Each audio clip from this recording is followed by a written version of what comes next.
ఈ పని నేను చేయగలనా? నాకంత శక్తి ఉందా? ఈ వర్క్‌ని కంప్లీట్ చేయడానికి కావాల్సిన కేపబిలిటీస్ నాకున్నాయా అని మీకు ఎప్పుడైనా అనిపించిందా? అయితే ఈ వీడియో చూడండి.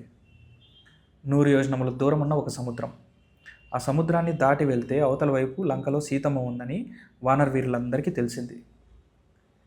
కానీ ఇక్కడ క్వెషన్ ఏంటంటే 100 యోజనముల దూరాన్ని దాటి వెళ్ళి రాగల వానర వీరుడు ఎవరు అనేది. ఆ టైంలో అందరూ ఆలోచిస్తున్నారు. ఈవెన్ హనుమంతుడు కూడా ఆలోచిస్తున్నారు. ఎందుకంటే అప్పటికి హనుమంతుడి యొక్క శక్తి ఆయనకు తెలియదు కాబట్టి. ఆ టైంలో జాంబవంతుడు వచ్చి హనుమంతుడి యొక్క శక్తిని ఆయనకి తెలియజేస్తాడు. తన శక్తి తాను తెలుసుకున్న హనుమ ఒక్క అడుగుతో 100 యోజనముల దూరం ఉన్న సముద్రాన్ని దాటి వెళ్ళి సీతమ్మని చూసి వస్తాడు. ఇక్కడ మనం అర్థం చేసుకోవాల్సిన విషయం ఏంటంటే మనకు కూడా చాలా శక్తి ఉంటుంది. మనకు కూడా ఒక వర్క్ని కంప్లీట్ చేయగల కేపబిలిటీస్ ఉంటాయి. కానీ చాలాసార్లు మన యొక్క కేపబిలిటీస్ని మనం డౌట్ పడుతుంటాం. ఈ వర్క్ని మనం కంప్లీట్ చేయగలుగుతామో లేదో అని మనకి చాలా క్వశ్చన్స్ రైజ్ అవుతుంటాయి. అలాంటప్పుడు మీ జాంబవంతుడితో మీరు మాట్లాడండి.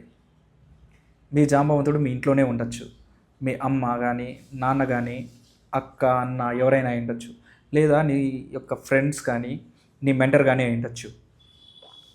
ఈసారి ఎప్పుడైనా మీకు ఇట్లాంటి సిచ్యువేషన్ ఎదురైతే మీ జాంబవంతుడితో మాట్లాడండి. నెక్స్ట్ వీడియోలో మళ్ళీ కలుద్దాం.